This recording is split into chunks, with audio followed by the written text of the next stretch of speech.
Hello, this is Geoff Volker with In-Depth Studies. Today we're looking at a controversial passage, or two verses, Galatians chapter 2, verses 17 and 18. Here the Apostle Paul says, "But if in seeking to be justified in Christ, we Jews find ourselves also among the sinners, doesn't that mean that Christ promotes sin?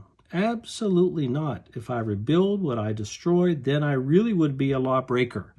This passage really is critically tied to the context.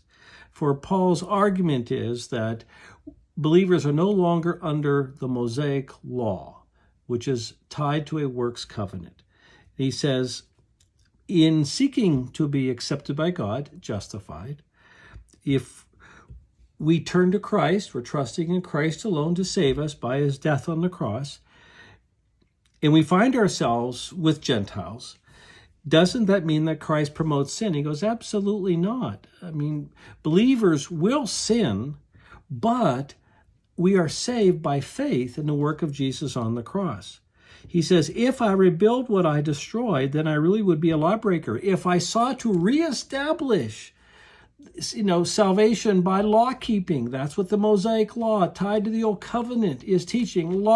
It is teaching acceptance by law keeping. That is a hopeless task. So if Paul says, if I bring over the Mosaic Law into the New Covenant era, then I am bringing over a works covenant that will guarantee I will go to hell.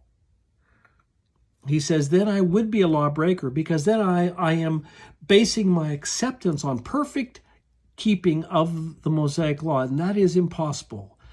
Then I'm destroying the whole concept of the gospel, faith in Jesus Christ and his death.